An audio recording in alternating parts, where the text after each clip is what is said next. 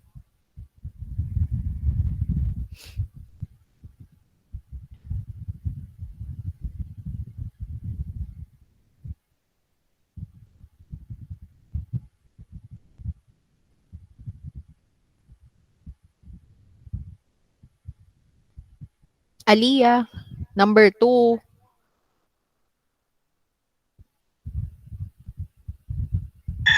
Ma'am, excuse me po. Okay. Kay, Yes, Danilo.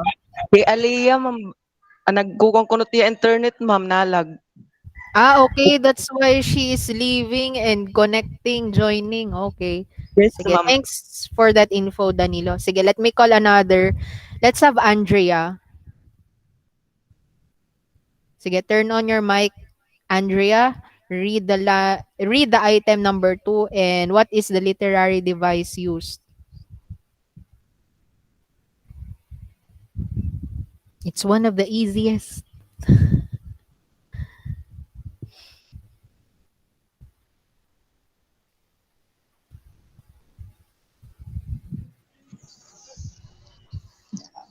Be thou, be thou as chaste as ice, as pure as snow. Thou shalt not escape calumny. The literary device used is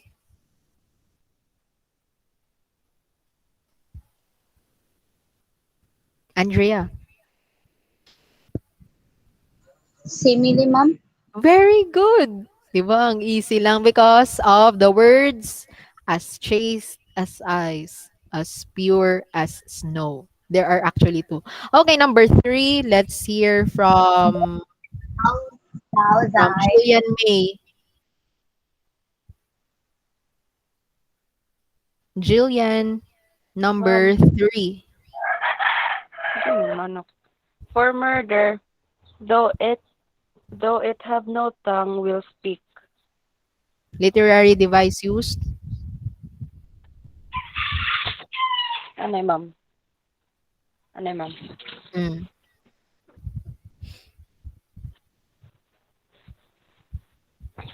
Kore pa concert, ma'am. But by just reading this one, sige, let me guide you to this part will speak. A positive kasi yung nga, though it have no tongue. If you will just read for murder will speak, it shows the literary device. It makes use of the literary device. Nakakagyakan ba't murder? Yes or no, Jillian? No, ma'am. No. Who only speak? Humans. Human. So, therefore, Therefore, if we abstract. give human attributes to inanimate objects or to abstract ideas, then Every, per ano yun eh? Personification. yun. Yan lang oh, that word will speak. Di rin man nakakagyakan it murder. But it was personified that murder will speak even it has no tongue. Okay, Yun. ma'am. Thank you for Jillian. Kaya yung Okay, ma-answer. ma'am. Okay? Sige, let me call another for number 4. Let's hear from Kobe. Ma'am, Hmm. I love Ophelia. 40,000 brothers could not with all their quantity of love make up my sum. Literary device used. Hyperbole. Very good. Now, what makes it use hyperbole? You have there that. Exaggerating a statement and 40,000. All right. Kay diri man kaya ito nga. 40, parang exaggerating, no? 40,000 brothers could not with all their quantity of love. Yan. Okay, that's right. Sige, next, number 5. Let's call Ria Lakaba. Number 5. Puro laka words. Ria.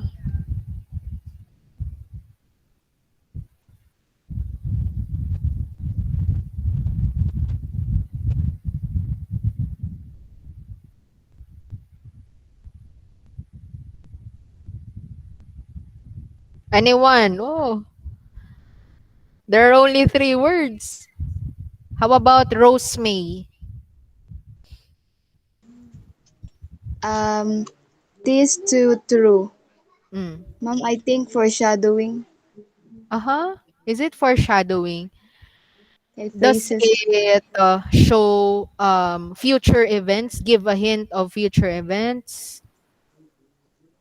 Ah, Take a look at the beginning sound of every word there in those three words. What is the sound? this. Repetitively. Repetitively. Illiterate. Okay, that Allit- is right. It's alliteration. alliteration. The Yes, T sound in tis, to, and true. O, di ba? Tis, yes, to, ma'am. true. The effect na sugad, that's alliteration. Okay, next, let's have number 6. How about Ria?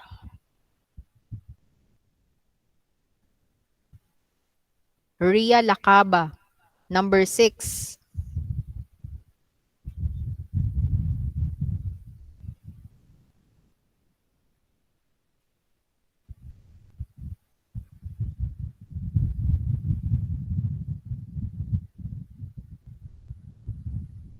Ah, okay. Gubaan mic ni Ria. Sige, type in your answer in the in-call message. Your answer for number 6, despised love. Ria, you just type in the in-call messages your answer for number 6.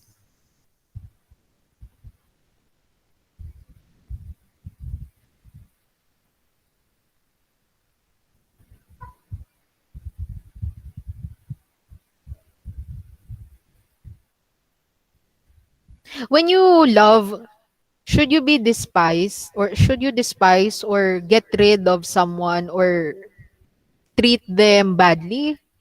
Of course not. When you love, when you love someone, you do all the positive things.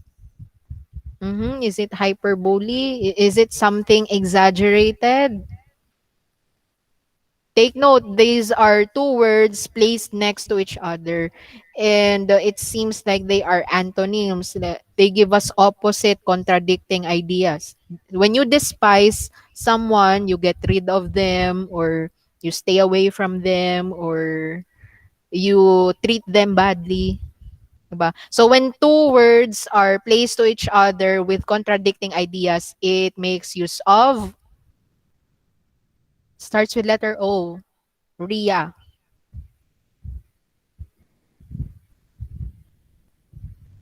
Oxymoron. That is right. That's for number 6. Okay, let's go to number 7. 7. Let's hear from, ano pa ba? All were called na. Sige, for number 7 is easy. Sige, let's hear from Andrea. Number 7. Andrea. Reason like sweet bells jungle. Hmm. Literary device used.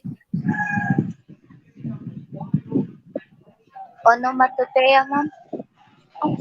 Oh, because of the word Bells jungle. Reason. word jangled. Gold. Okay, yes. Pwede. Another, what could be another literary device? Pwede yung jungled, yes. As Ma'am, onomatopoeia. Sige, Danilo. kwan ma'am, simile. Okay, pwede. Because of the word? Like. Okay, so comparing reason and sweet bells. That is right. So, number 7 can be onomatopoeia or simile. Okay, let's go to number 8. Let's hear from Jillian. Number 8. You just try. Ano to? All but one shall live. Okay, kaya ba ng lahat maging isa? O kaya ba maging yung lahat tapos isa lang yung mabubuhay? Gano'n. So, what do you think is the literary device used? One shall live. Kuan po ma'am, metaphor. Metaphor. Is there a comparison between two things here? Waray ma'am. Sure. Oh. But you have there the words all. Then one. 'Di All. ba? So, it's like confusing. Everyone kuno will live. Tanan kuno pero usa lang ngay So it's somewhat like gives us confusion. They are contradictory. So therefore, though they are not placed Um, next to each other, they are near each other. or, ano yun, ma'am? The all and one. Iba lang yung all in one ha. This one is all but one. Tanan ko no pero usa.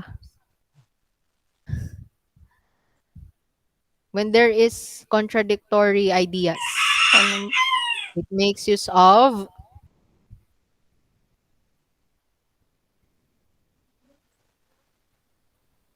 oxymoron po, ma'am. okay, Tama na that ba? is right. It's oxymoron. So, when we use Um, oxymoron, it doesn't mean that they really need to be placed as in next each other, but can be near. Kasi na naging Opo. may dadidahabot nga word na but. Okay, sige. Let me do number 9. Thank you, Jillian. Sige, number 9 ako. Excellent well. You are a fishmonger. Slanders, sir, for that satirical rogue says here that old men have gray beards, that their faces are wrinkled, and that they have a plentiful lack of wit, together with most weak hams, is satire. Actually, obvious naman kasi there is that word satirical. Number 9. Excellent ko, no? Pero may the gray beard. So meaning they are old. The old people daw are excellent. Well, they can be because they are well experienced na. And number 10, you have here, Hamlet urges the skull. Si Hamlet, ginkakaptan niya ang skull. Ginkakaistorya niya ang skull. Get you to my lady's chamber and tell her, let her paint an inch thick. To this favor she must come. No one can avoid death.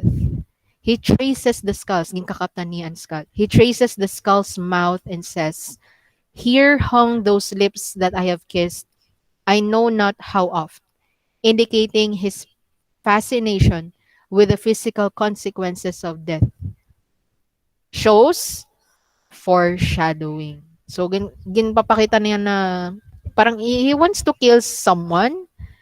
Ganyan. Particularly the lady in the chamber. Okay, so that's for activity 3 of the now do it. I did not ask you to answer the last part. Ma'am, kaya ano? Dana nga makuri an activity to now do it. It's just that my comment for this activity, ito, kinikritik ko an activity. If they will, ano naman lang, select and identify 3 dramatic elements, something like if you will ask to identify, they should have provided text, at least naman lang an excerpt, ganun. Though it is expected that you already know what the story is about of Romeo and Juliet, it is still dapat gini-include nila dinhi ang text unta para ang mga student nga diri mag-aral mabasa lagyap. Though it is a long drama. Of course, they will not include it here. Yun lang. That's why I did not include it here. Okay, it's 11:05 time check. Brought to you by no product. Anyway, let's go to the next lesson. This is the very last.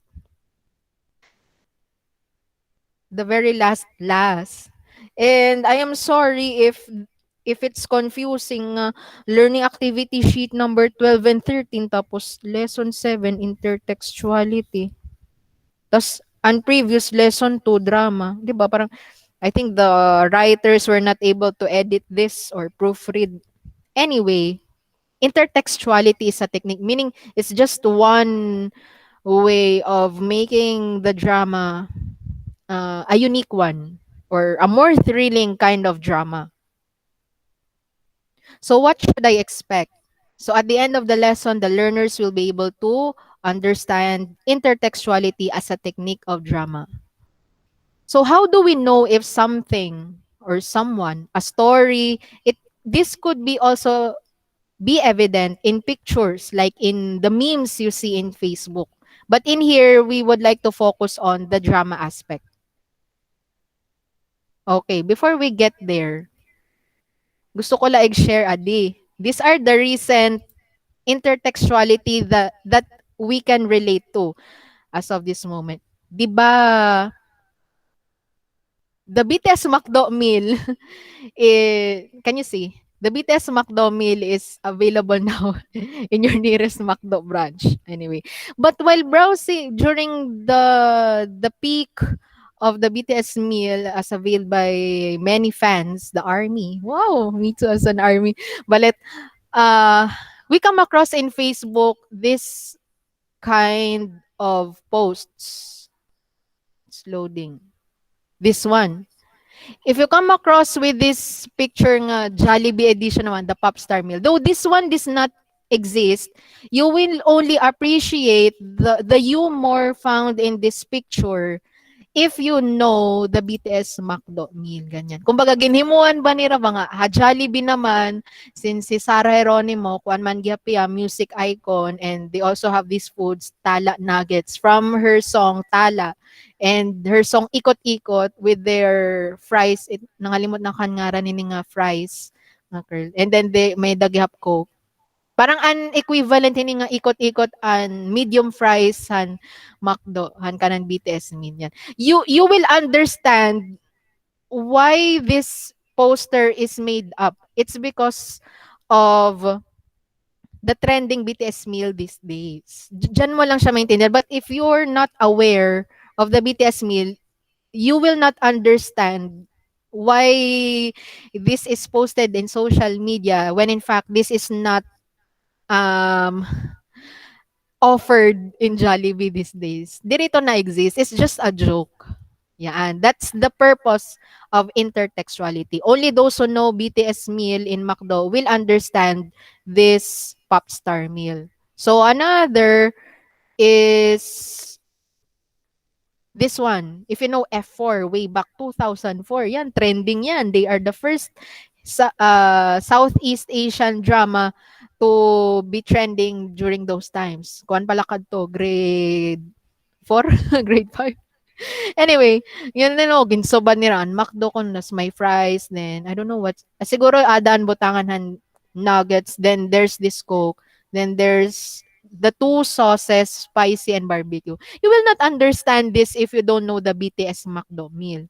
So for the sake of entertainment, no, kung taloy ko siguro kung nagkamay da pa ito hanuna pa magiging sugad ko no. Kanan 'di ba meet your ganyan. You will only understand things like this if you know where that concept came from.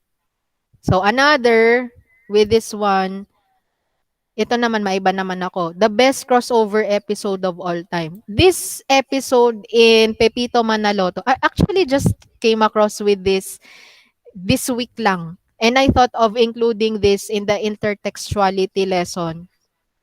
Yun. If you know Pepito Manaloto and Wawawin, you will really laugh hard on this video. Kasi if you watch Wawawin, you know what Willie Revillame does there. He gives jackets and he has that deep connection with the audience, how he treats his audience. And then if you watch Pepito Manaloto, it's a family-oriented comedy show. And what will happen if they have a crossover? I hope you can see the video in your screen.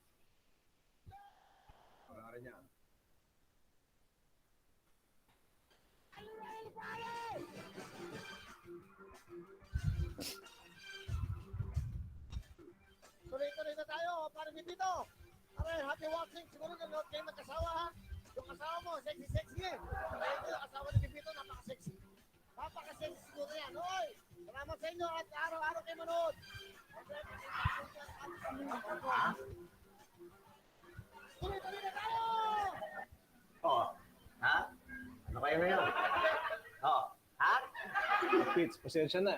Hindi kami naniwala kagad sa'yo. Mga sir, ang dami kasing manloloko ng mga nakaraaraw. Isama niyo pa si Mang Tommy. May kakilala din daw siya doon. Oo nga po, kala niya siguro may isa niya na naman kami. Oo. Naniwala kayo dyan. Tayo, si Mang Tommy, nasa TV.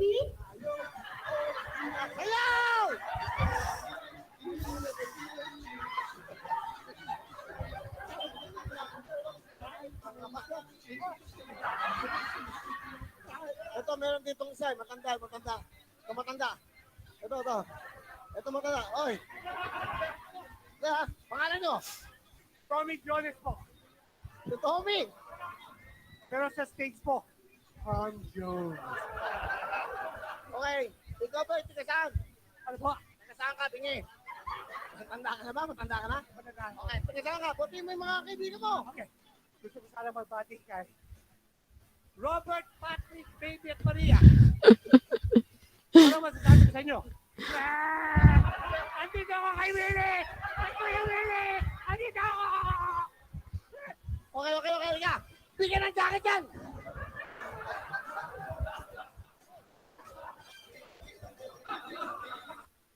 Okay, that's it. That's one portion of the episode in Pepito Manaloto nga nag-guest ko no ano sa I think that episode is they're trying to prove that they know someone inside the studio of Wawawin so that they can get inside. And you know, the audience naman, lalo ng mga senior citizens, pag humataw talaga hataw talaga para mataganhin prizes. Yon. So if you really know those two shows, you will really laugh as hard as you can because what this is happening, does you know the reality of the two shows. Ganyan. It gives depth for intertextuality. Actually, most these days talaga intertextuality is mostly used not only in stories but also in advertisements, in posters, in Facebook posts, and many, many more. In the activity in your last, you have there on the two boxes provided below, write the things that you know about William Shakespeare's Romeo and Juliet, that's on the left, and Taylor Swift's song and music video Love Story. Anyone? Sige, you just raise your hand. We just want to hear one answer from one of you.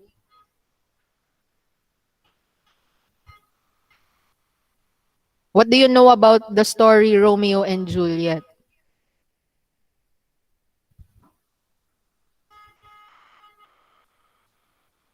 Hello? How about Aliyah? Maybe she's okay now?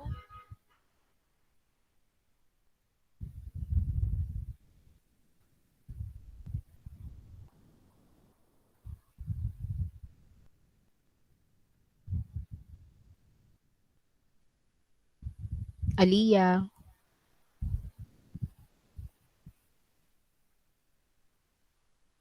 Okay, sige. Let's hear from Rosemary. Thank you for raising your hand. Sige, what do you know about Romeo and Juliet? What I know about Romeo and Juliet story, it was a tragic mom Mm-hmm. since at the end of their story wala hira magkatuluyan. Instead, Instead what happened to the both of them? uh, Romeo ma'am kaya namatay man si Romeo since at niabot bato. And it was in this story when he arrived there in the place where Juliet kay nakainom man na tumamin lason. Mm, Then tas 'di ba namatay tas gasi ni Romeo ma'am napatay na hi Juliet. Then mao mm, to nag-decide lo tiya nga so, na syempre war bagat lifeless na ko niya. So he decided to drink also a poison. Then mao to ma'am niya pag inom na niya tas hiya lugod an na tuluyan since mm, si Juliet kay na na Alive Mania. Na nagmatahiya. Yes po. And then Juliet, ano, Ano 'to, pinamatay Juliet? naman ni Romeo. Bagat nag-suffer man ang ti Juliet, ma'am. Sige, ano 'Di ba ba 'to? she pulled a dagger and killed her own self? Yes, ma'am. Yes, Yon. ma'am. Yes po. That makes it tragedy kay That's tragica, namatay. yes po. Apa. So, 'yan. Okay, thank you, Rosemay. So, every drama, no, basta may namatay ha katapusan, automatically that is tragedy. But if everyone or if a drama ends with a happy ever after or happy nga tanan, that's comedy. Still comedy, even if it's not comical nga patarawan or what. Anything that is happy in mood is comedy. Okay, how about the love story by Taylor Swift? Don't ask me to sing because I will not sing. But it's a common song. Like, it's heard by all. It's a common song.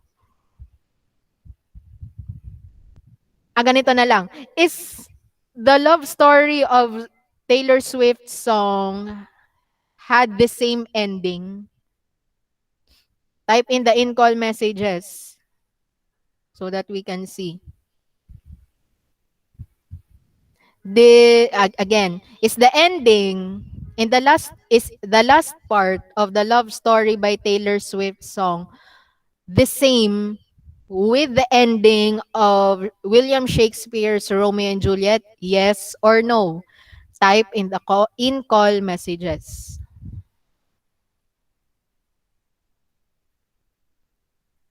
Yes or no lang ang sagot.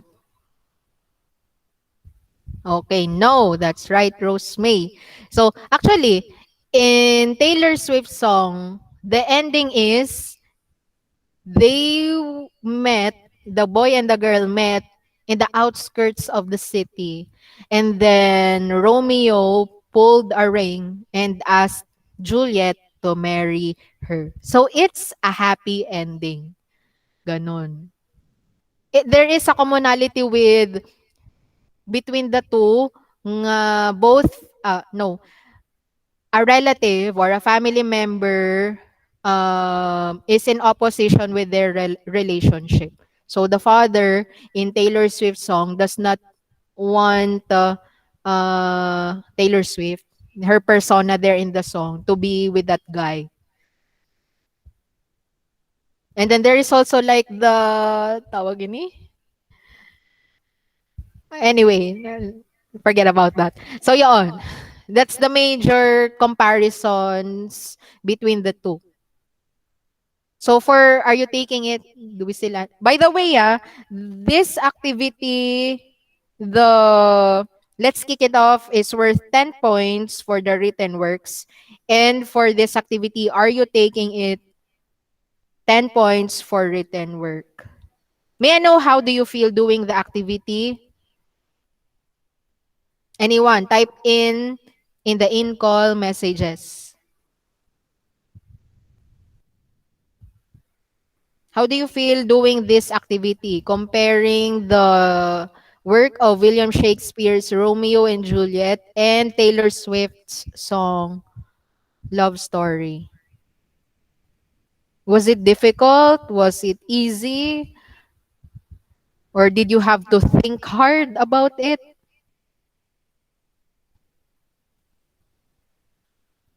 Type in the in-call messages.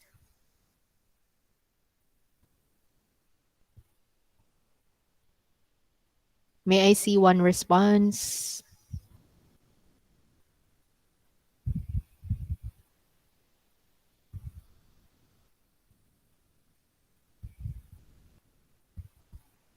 Hello?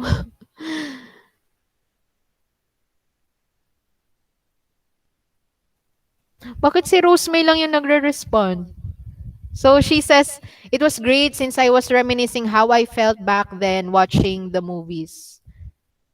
Okay. The movie Romeo and Juliet. And so in addition, listening also to Taylor Swift.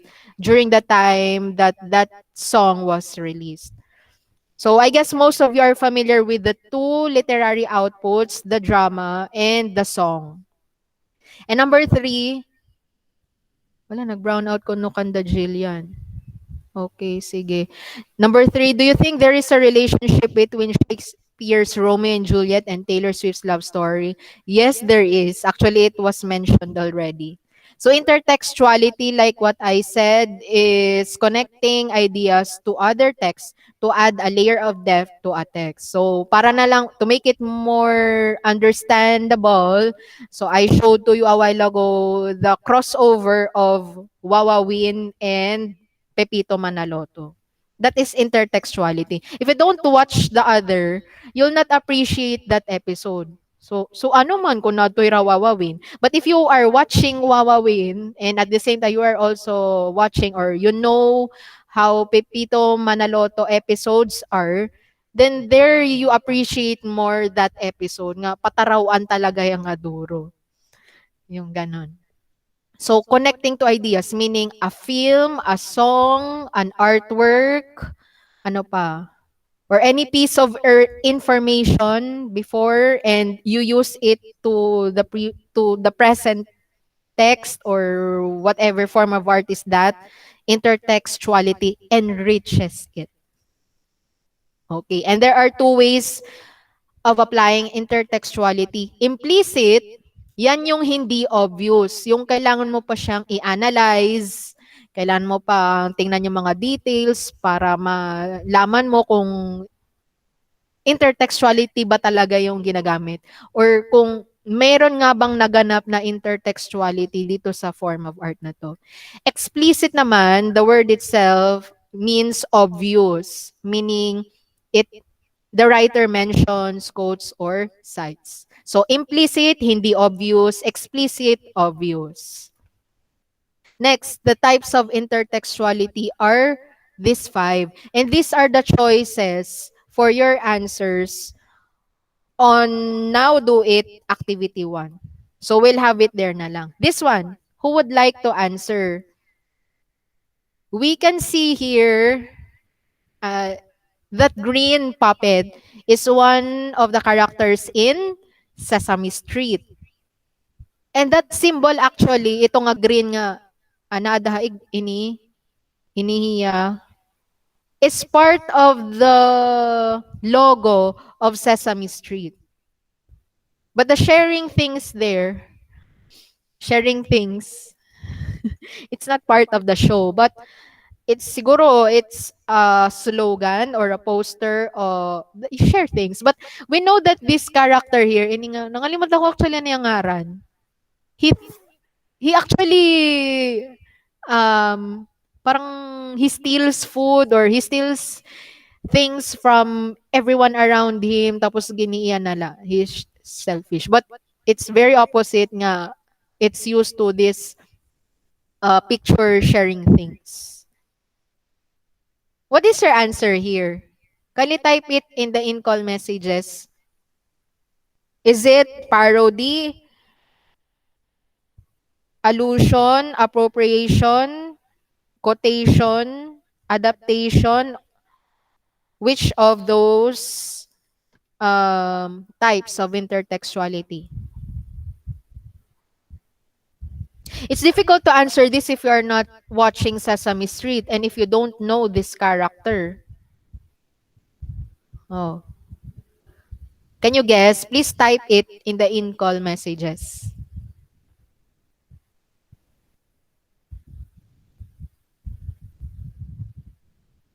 Is it allusion, quotation, adaptation, parody, appropriation? Type it in the in-call messages.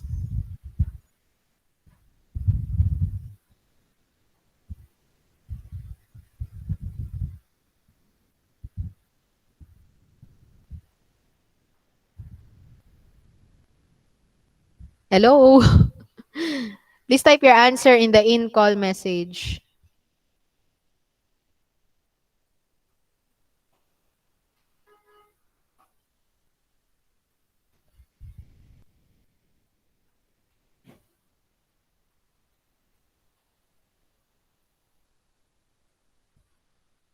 Hello? Sige, you Ex- guess. excuse me, ma'am. Yes? Sino ini? Ah, Rose May. Um, an akong pag-answer hadi ma'am kay nag-base laha ito na text. Warayan behind ito or what? Behind the text. What do you mean? So what is your answer? Kung base, an akong answer ma'am kay quotation lang ma'am. Kanan sharing things lang na akong ginkuan ba? Ah, okay. Quotation. Ah, okay. Sige, let's go to that. When we say quotation kasi, di ba it says direct reference to another text giving citation. In this case, there is no citation.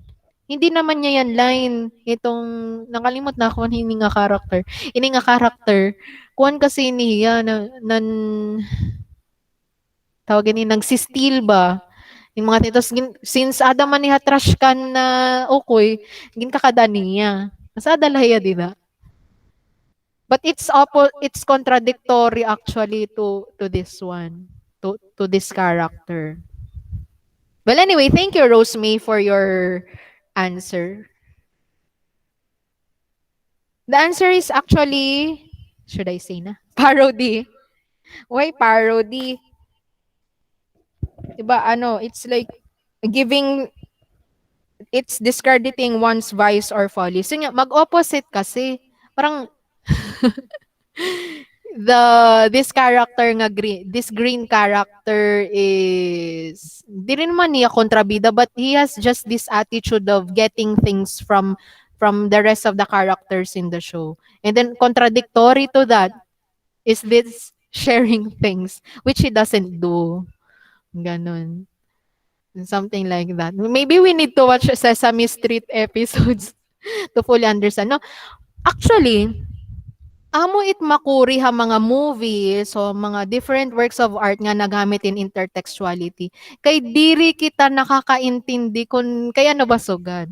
Kung ano iba nagtitinawa, kaya ano para patarawaan dida. So if you don't get it, it's because you lack knowledge about what layers of intertextuality is used there. So if you don't know Sesame Street and if you don't know particularly this character, then we will not get. But if you have searched characters in Sesame Streets in the internet and you come across with this puppet and then kung ano ba iya personality dida and then knowing that in this picture you have this sharing things yun it's opposite, so it makes use of parody. Okay, next. We have this one.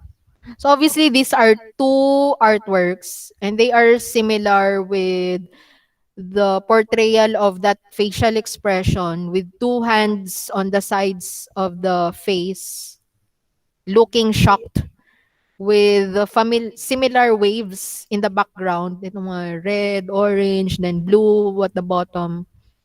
How about that one? It's actually very obvious when a work of art is being reimagined in another work of art. Like in here on the left is it's from The Simpsons. I actually don't watch that show, but they say that it's a familiar show, maybe among Americans. Sorry na lang kami sa walang cable. But obviously in this item, it's obvious. Kindly type in the in-call message the answer for this one. Okay, that is right, Kobe. It's appropriation. Halata naman, di ba? Artwork kasi. This one, number 3. It's raining so hard. I hope it doesn't rain for 40 days and 40 nights. The hint there for the intertextuality uses the 40 days and 40 nights.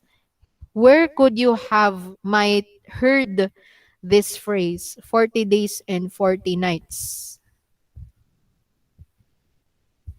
'Di ba in the Bible? If you're a Christian, you know the Lenten of season of Lent, the 40 days and 40 nights when Jesus was uh, or when Jesus did not eat for 40 days and 40 nights. So it's something biblical. And since it is used here, nga for 40 days and 40 nights na for that period of time that that he hopes that it will not rain, makes use of what type of intertextuality? So I already said that it's biblical.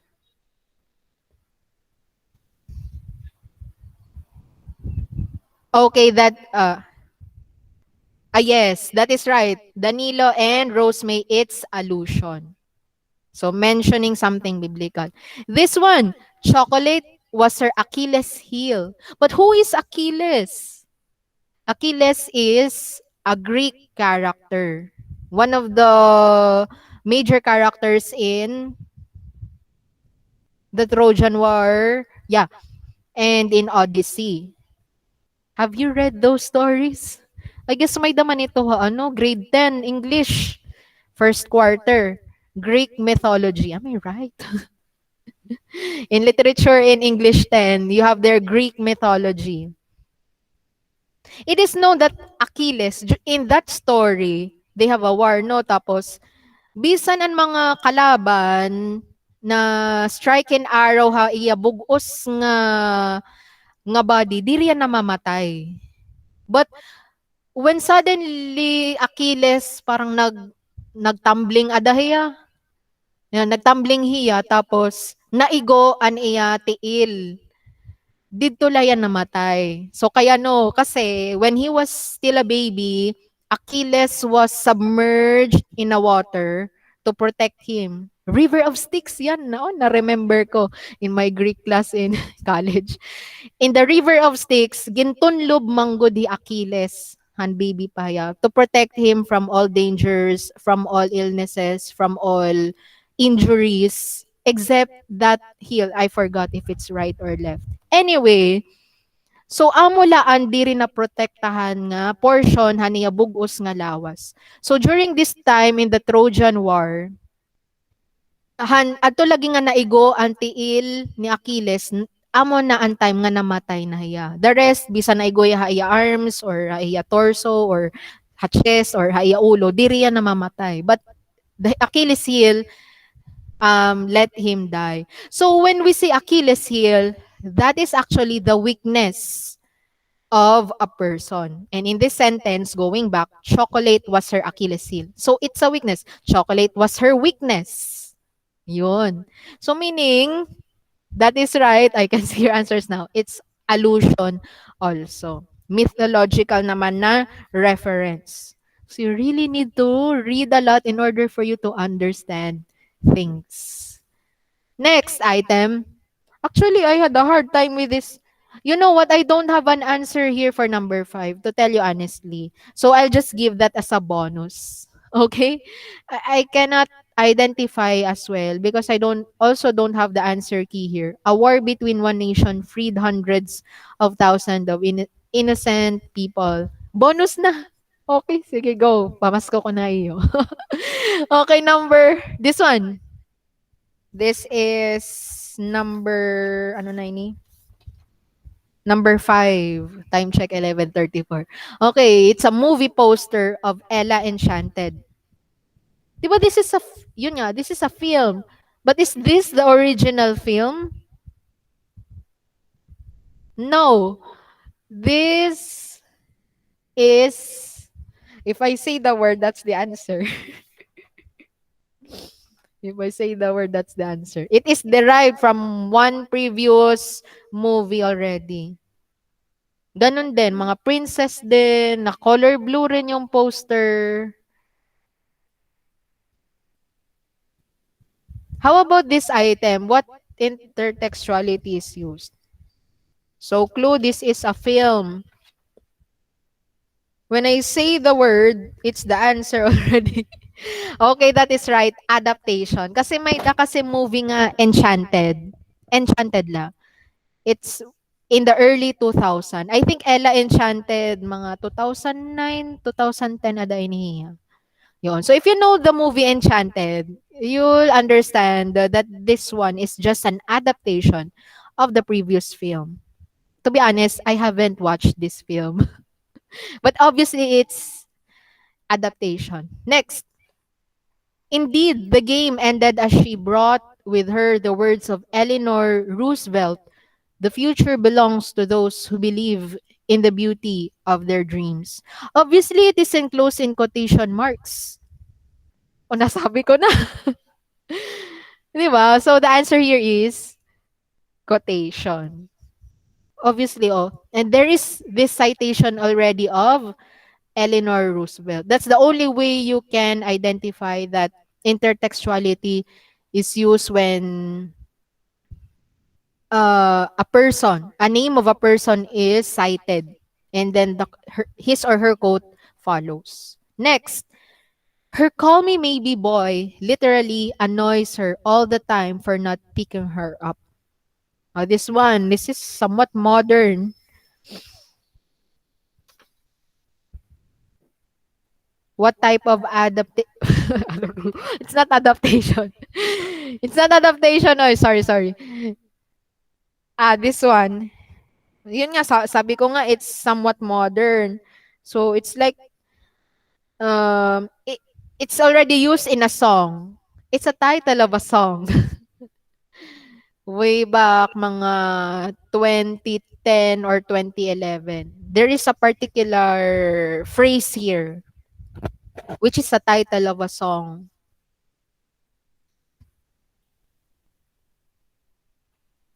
It makes use of what type of intertextuality?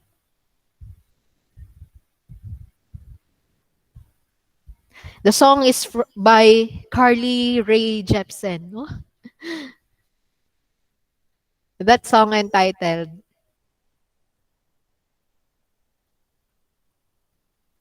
ito nga song nga, Call Me Maybe. It's a song from Carly Rae Jepsen.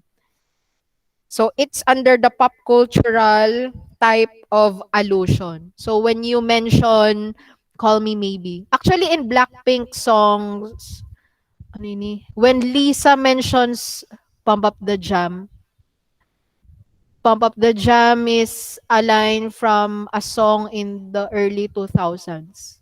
It gives an intertextuality also there. Yan, pop culturally ang type of allusion. Yan din, no? She is caught in a bad romance from Lady Gaga's Bad Romance. And come on guys, we're all in this together. From their song, we're all in this together. Yan. Okay, that's it. That's for the activity 1. I did not ask you to answer activity 2 because that's very heavy. Me too. I can't answer that too. Even if there are choices because these are classical stories. But if the teacher writers indicated here text nga barasahon ba, tapos you will identify the intertextuality, okay pa. But this one kasi involves immense knowledge of each of these literary works. So, makurya. So, I will just ask you na lang to answer, is it? So, the rubrics, no.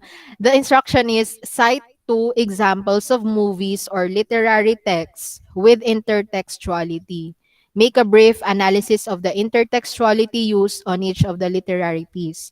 'Di ba it requires you also to put the picture of a literary text cover or the movie? Much better if you will do that.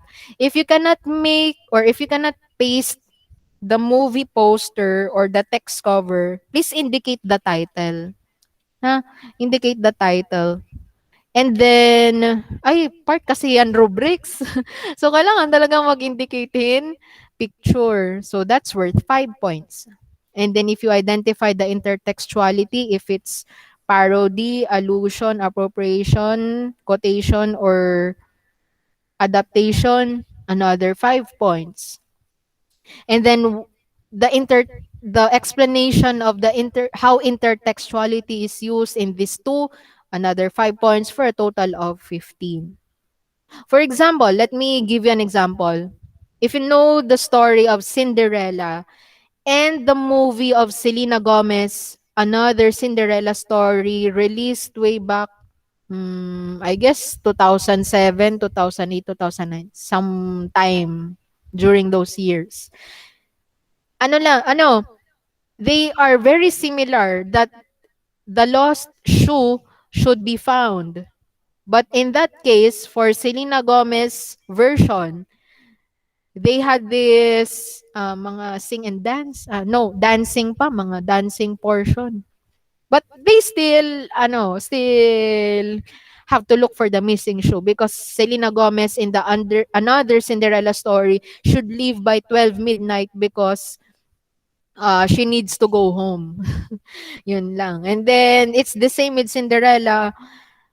The guy needs to look for the lady who owns that shoe by asking every lady in their place to wear the shoe, and if it fits, then she's the one. Yung ganun. Same lang, but different in a way nga another Cinderella story makes use of dance. Mga kung ano pa din.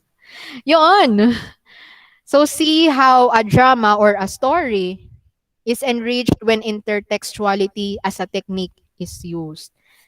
It enriches, nagpapakulay siya. And if it intends to horrify or to make you laugh or to make it more dramatic, it intensifies. Kumbaga mas gumagrabe, meaning it hopes to be uh, tawag ni it emphasizes those concepts when used with intertextuality.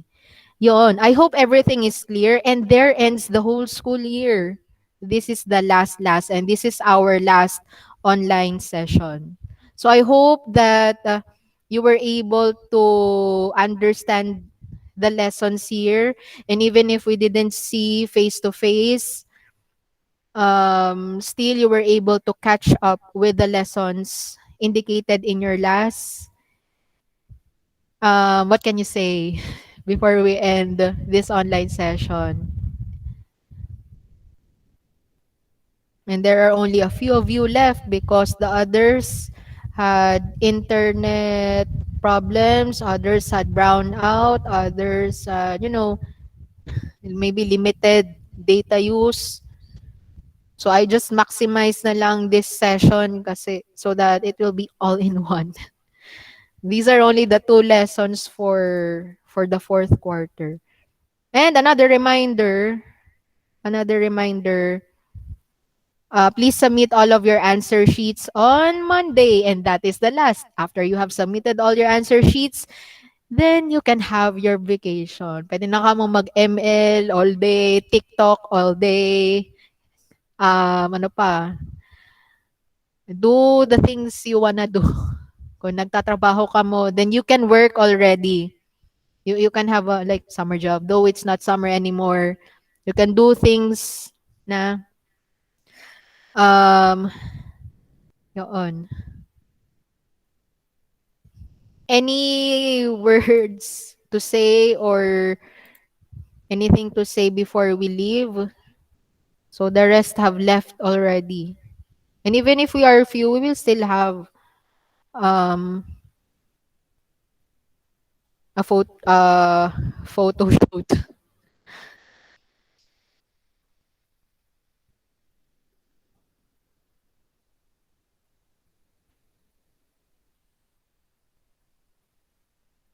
Anything words to say? Danilo, Andrea, Kobe, Romina, and Aliyah, since you are the ones left.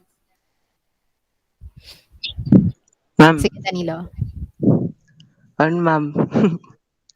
I just would like to thank na an iyo ma'am ko nga effort and sacrifices despite of this time, this pandemic. I'm so grateful that you you did your best. You did all of your best and to teach us and to teach and guide us for our better future. Thank you, ma'am. Okay, thank you very much, Danilo. I hope you really have felt that even if we don't see you always or if we don't chat always. I hope you really do. Kasi 'di ba, we said that you can reach to us, you can send us a PM if you have concerns naman. 'Di ba? And I am conducting this online classes once every 2 weeks, or for this case it's almost 1 month. Ganon. So that at least ba you are clarified and you can hear from your teacher of what I am to say. The same thing goes with the rest of your teachers. I also thank you for your time, especially for those mga constant attendees from the beginning until the end. You always attend the online class. Okay, thank you very much. I think someone sent a message. Aliyah says, thank you ma'am kay even no na busy ka, naghatag kan time para tudlan kami. Thank you for making us feel that we aren't alone in this journey. Yes, that's what I would like you to feel. And the rest of the students, though I know that not everyone can afford to have internet connection, like really connect to a Wi-Fi or mobile data. At least ba, if you really want to be clarified, then attend our class. Though there are lots of resources in the internet, so I just want you to know that we are still here. We still have something to say during our class. Though these are not formal online classes. Kasi in the formal online classes, ganun pa rin sa classroom na we should have games. I could not have games anymore because we have limited time and not all can participate. And this is not a requirement because not all nga can access whatever the reason is. So yun lang. So we are here for you and thank you for being there for us. Thank you for making us feel that there are still students who are still participative. Okay? And even if we are already like, how many are we? Two, four, six, seven. Sige, let's turn on the microphone. So, microphones or camera so that we can have a photo together before we end. There I am. Sige, just for a photo. Oh, Danilo is with, who's that, Danilo? My niece, ma'am. Your niece. Sige, who else didn't open their camera? Hi, Andrea! And Kobe. Okay, Kobe. Nagtago ka. Aliyah, kindly open your camera and Rosemay and Anak, ma'am. Romina. So we'll only take a photo. Yes, Aliyah. Ganun. Sige yan. Sige, hi na yung okay, sige, smile na ka mo. Ay, hindi ko makita. Okay. Sige, ready, smile. Let me see if that was okay already. I have two cameras pala. No? One from my phone and one from my laptop. Ay, Heroes may nagkaputan niya. O, true. O, Paya. Sige, one last. Sige, show your beautiful faces. Rose May, smile. Ay, pag inaon ka talaga sa langan ni magila. Okay, smile. Okay, okay lang iton bisan diri pa kamo kumarigo kay diri ko man kamo nahamutan. I think that's better. That's better. Okay, sige. Thank you very much, dear students. And I hope that in your grade 12 journey, you continue your active participation there. Only 1 year left for your senior high school and you will go na to your college or whatever journey you want to have after senior high school. So that's all for now. And thank you very much. God bless and enjoy the rest of the days. Stay safe always. You may now leave. Happy Thank you, ma'am. lunchtime. Yeah, ma'am. Thank Thank you, you. ma'am. Bye-bye. Thank you, ma'am. Bye. Bye. You may leave.